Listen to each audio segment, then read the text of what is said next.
Asikhumbuleke njalo ukuthi sisuka kuphi. Sisuka kwimonomial la esisuka khona. Ngoba sithe umsebenzi wethu namuhla ukuzobuka iclassification yama polynomial. Sase siyayichaza polynomial ukuthi iyini. Sathi poly kusho ukuthi many, nomial kusho ukuthi terms. Therefore polynomial means many terms. Classification has to do with a degree. Ngabe le term nale term nale term iyiphi degree. Now sachaza ke ngeterm eyodwa ebesibiza ngokuthi it's monomial. Monomial means one. Now we are looking at the binomial. Nomial means term, but bi means two. Bi it's like poly, like mono. Those terms are terms engicabanga ukuthi aqhamuka la okwavela khona i-mathematics. Ngoba kufanele sazi ukuthi i-mathematics iyona uqobo lwayo, akuyona into evunjululwe la eAfrica noma la eSouth Africa, kodwa ikhona la iqhamuka khona, like Greek, Latin and whatever. So these terms la engikhuluma ngawo uyothola ukuthi it's a Latin word ka2, it's bi. It's a Latin word ka poly, ka many, it's poly, and so on and so on. Monomial, it's a Latin word for the word term thina sikwazi kanjani. So ngoba ke sikhuluma ngamaterm amabili, khumbula ukuthi ngitheni nasekuqaleni. Ekuqaleni ngithe minus noma plus izona impawu zombili ezikwazi ukwehlukanisa inamba. Izona impawu zombili ezikwazi ukwehlukanisa inamba. Like mawubuka u3 kanye no1 phakathi kwabo kukhona plus. Therefore u3 no1 akuyona inamba eyodwa. Akuyona inamba eyodwa. Zinamba ezimbili lezi. U4 no7 kukhona minus phakathi kwabo. Akuyona inamba eyodwa le. Zinamba ezimbili lezi. Lezi zinto mangabe uyiqhathanisa naleya example engeke ngakunikeza yona ekuqaleni, an example ka 3x, between u3 and x, phakathi ka 3 no x, there is no plus, there is no minus, akho power la. So inamba eyodwa le. But la zinamba ezimbili because ukhona plus. La zinamba ezimbili, la zinamba ezimbili, la zinamba ezimbili. Zinamba ezimbili zonke lezi. So ilokhu sikubiza ngokuthi binomial. Binomial, term amabili. But mawubuka le nale, ngoba zi-numerical, ngoba vele zinamba, la uyakwazi ukushintsha lotha 3 plus 1 but 4. 4 minus 7 but minus 3. Uyakwazi ukwenza lokho la ngoba lezi zinto zombili zi-numerical. Kodwa lezi ziyohlala zinje. A plus B, i-answer yakhona u-A plus B. C minus D, i-answer yakhona u-C minus D. Because awukwazi ukuhlanganisa, awukwazi futhi ukukususa, akufani. Lokhu kuyafana zinamba, lokhu akufani, akuzona inamba. Kumele inamba nathi esingazazi. Siphinde siqhubeke futhi. Sithathe i-example elandelayo. Uma ngabe ngino 3x bese ngithi plus 2. This also is a binomial. These are two terms. These are two terms. One term is 3x. The other term is positive 2.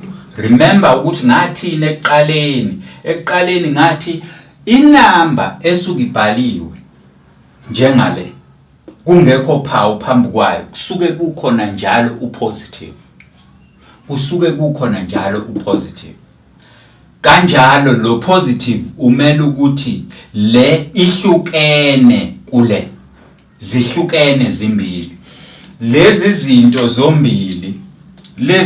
zombili kazifani, mangase ngithi nje 32. Zingaki lezi number? Iyodwa le number, iyodwa, just one number, and the number is 32. But when you look at this number and this number, zimbili lezi number, ngoba seyihlukanisiwe. U2 wayimela yedwa no3 wayimela yedwa, therefore zimbili lezi number. Kanti la iyodwa leyo number because there is no sign in between. Therefore nala zimbili lezi number since there is a sign in between. Njoba sekunophawu phakathi, u2 uyimele yedwa no3x uyimele yedwa. Njengoba zimbili ke khumbula ukuthi u2 sithe umele uby, kusho ukuthi yini lenembili ama-terms, ama-terms amelwe nomial. That's the meaning of the word term. Ake siphinde sithathe i-example elandelayo ye-by.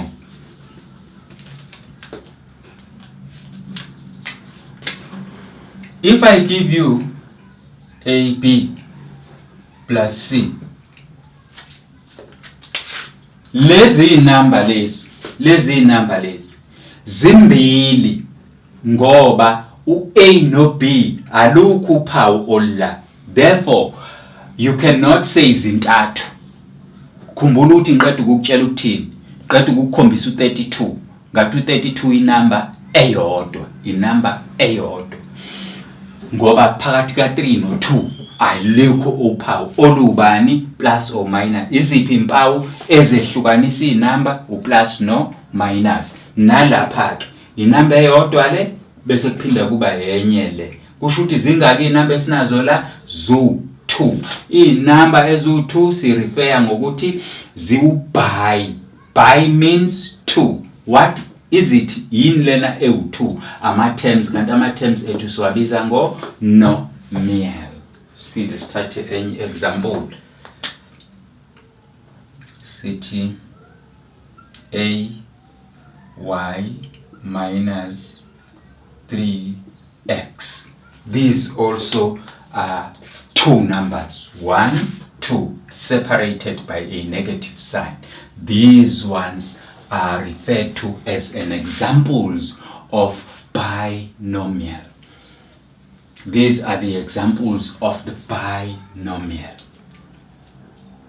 So uyabona ukuthi uma ngabe sichaza lezi zinto kwi-binomial kukhona imono kanye nenye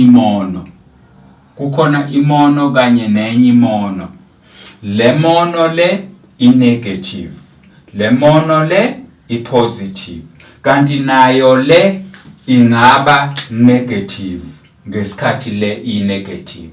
Njengoba le i-positive nale i-positive, kanti la ingaba le negative ngesikhathi le i-positive. It does not matter uphawu lukutshela ukuthi leyo number injani. So these are the examples, ibonelo lezi zethu zani zokuchaza ukuthi i-binomial yini. Now sesizothatha a step further. Masithatha a step further, ngifuna ke manje siye kwilento ezothi we are now multiplying a mono by bi. Sizoya kuleyo nto, sifuna ukuyimultiply inumber. Khumbula ekuqaleni ngike ngakukhombisa ukuthi u3 times 2, the answer is 6. lezi number lezi ngoba sitsheliwe kwathiwa siyimultiply. Sitsheliwe kwathiwa siyimultiply. Kanti mangabe sengino A times B, the answer is AB. Sitsheliwe kwathiwa siyimultiply. Kanti mangino 2A times 2B, sitsheliwe kwathiwa siyimultiply lezi number. Makuthiwa siyimultiply, siyayimultiply ngempela inamba zakhona zisinikeza u4 bese kuphuma uAB. Inamba zakhona ngoba kuthiwa asimultiply. That is what we are going to do njengamanje kwi lesson yethu ezisiqhubeka, ngoba bengisanifuna ukunikhombisa ukuthi ipoly nemono yini, ngoba sizosebenza ngakho njengamanje. Sichaza ukuthi ukumultiplya kanjani bese siyaqhubeka nomsebenzi wethu wosuku.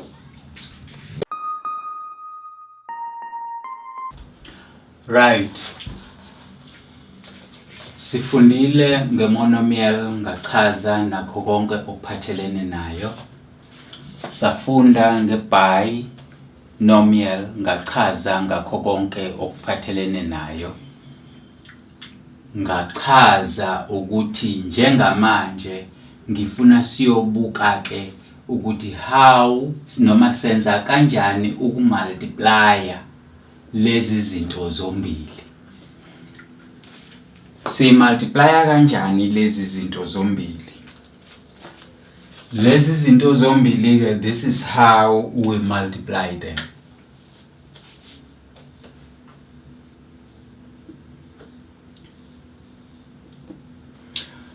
If sizobuka a mono means 1, 2. Bese sibuka a bi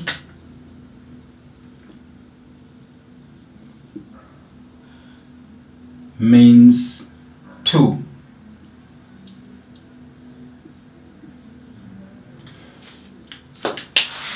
Si multiply kanjani lezi zinto?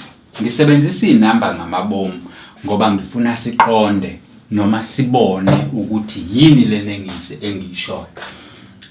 Sithe la item iyodwa, sathi la ama-term mabili, sibona ukuthi mabili ngoba ahlukaniswe uphawu in between. Siwa multiply kanjani ama-term amabili nge-term eyodwa? Siwa multiply kanjani? Nakho esikwenzayo. Siphatha i-term yokuqala eyodwa, siyibhale phansi, bese sivula ama-brackets ethu, bese sithatha ama-term ethu amabili siwafake ngaphakathi. Ekugcineni bese siyazama ukuthola ukuthi i-answer ubani. Kulula ke la, kuzoba lula futhi ngoba sisebenza ngeinamba. Kuyoqala mhlambe ukubukeka ngathi akukho lula mase singasasebenzi ngeinamba, kodwa wena mawubamba indlela esihamba ngayo ngeke uduke ukuye ekhaya noma uhambe emini noma uhambe ebusuku, ucimezile noma ucimezile, kodwa makwayibamba indlela yokuya ekhaya. Ngoba sisebenza ngeinamba, zimbili izinto esingazenza la. Singaba add laba basinikeza u5, simehlise lona abe u2 ezela, bese sithi u2 times 5 i-answer yakhe asinikeze u10 ngoba izinamba. Abanga ukuthi ngiyezwakala, ngoba izinamba.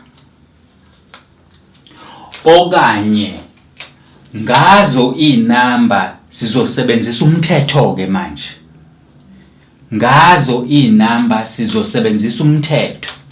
Kodwa ungakhohlwa ukuthi njalo mawusebenza isibalo uqala ngezinto ezingaphakathi kuma brackets bese uyawasusa wona ngezinto ezingaphakathi kuma brackets kuthiwa ngihlanganise ngayihlanganisa nazi zingaphakathi kwama brackets engaphandle nansi mase ngisusa wona ngimultiplya okungaphakathi kuma brackets ngimultiply ngokungaphandle bese kuqhamuka ianswer ayisenawo ama brackets.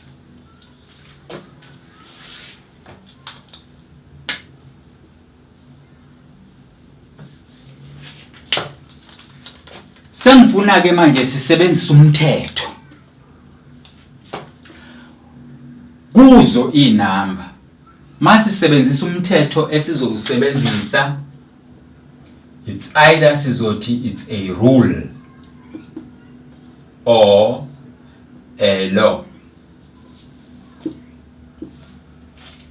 A rule or a law.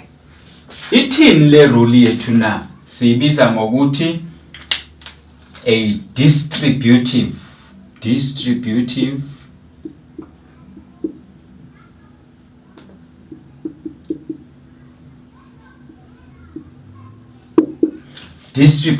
law or distributive rule. Sithatha isibalo sethu nasi sisibhale phansi 2 sivula ama brackets ethu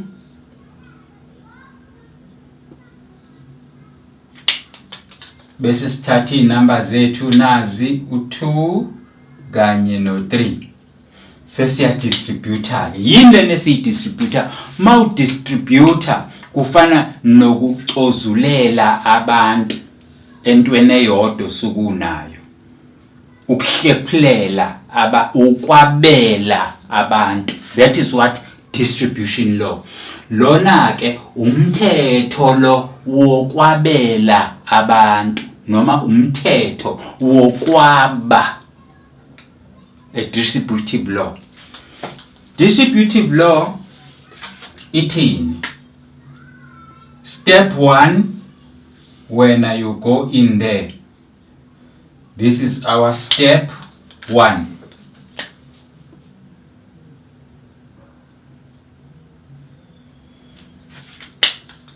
Step 2, when you go in there,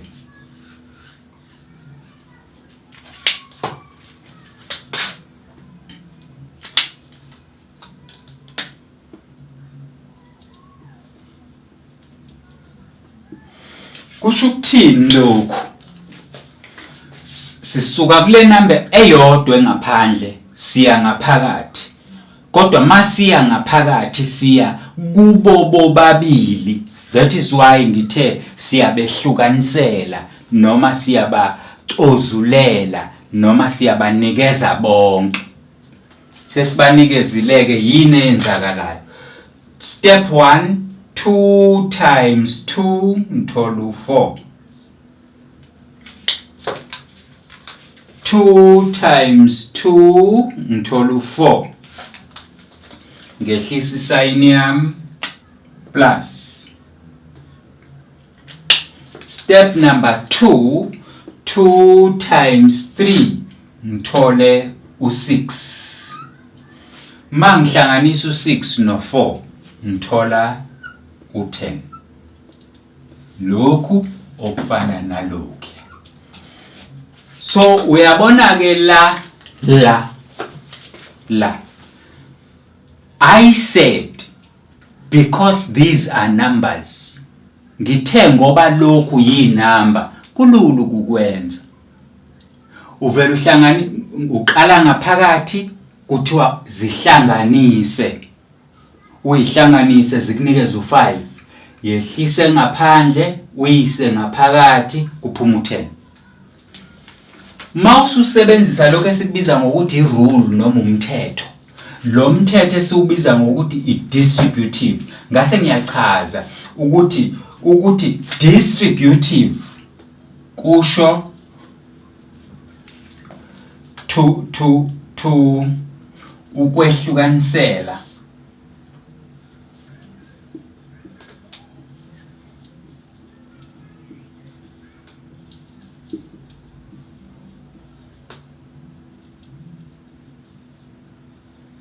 ukwehlukaniselana noma ukwehlukanisela abantu ngendlela efanayo. So lumthetho lo wokwehlukaniselana uthini umthetho wokwehlukaniselana? Sithatha isibalo sethu sisibhale phansi njengoba sinjalo. Bese sithi ke umthetho wokwehlukaniselana uthi thatha lento oyihlukanisayo ngoba uyihlukanisela laba bantu bobabili. Thatha lento oyihlukanisayo ngoba uyihlukanisela laba bantu bobabili. Isizathu sokwenza kanje la ubungathi wena ngoba uthulo asihlukanise kube u1 1. So mangiletha u1 la kuzoba u3, mangiletha u1 la kuzoba u4. 4 plus 3 is 7. No, ku wrong lokho. Ngoba umthetho uthi lono la ngaphandle asimiyise kubo bobabili. So step 1 sizela sithi 2 times 2 sithole 4. Step 2 sizela sithi 2 times 3 siphuma u6. 6 plus 4 is 10 njengoba besikade sithola u10 nasekuqaleni. Ngicabanga ukuthi siyayibona lento engiyichaza la, ngichaza ngeinamba bakithi. Ngingakawafaka ama letters, ngingakafaki lutho ngoba mase ngiqalile ngifaka okunye kuzo create ngathi inkinga uma ungakuzwanga lokho. Okwakho is to hlala phansi, pay more attention, ulalelisise, ubuke kahle ukuthi ngenzani, ubuze bese ngiyakuchazela mina ukuthi kwenzeka kanjani. Bese usuka nalento yaziyo uyoyenza kongakwazi. Khona ke into abayibeyisho abafundiswe kakhulu bayibethi to move from known to unknown. Vele kunjalo. Sisuka ezintweni esizaziyo siye ezintweni esingazazi. Asikwazi ukusuka ezintweni esingazazi sithi siya kwesizaziyo. That's a reverse. Kufana nokuthi sisuka yabo njengamanje I know where I am standing, but ngapha ngemuva angisazi ukuthi kwenzakalani. And if I decide to walk backwards, ngenze kunyawo lwami ngilifaka emlilweni, ngenze kunyawo lwami ngiyathela amabhodlela, ngenze kunyawo lwami ngigalakadele noma ngiyiwe. So moving from the known, from here I know where I am standing.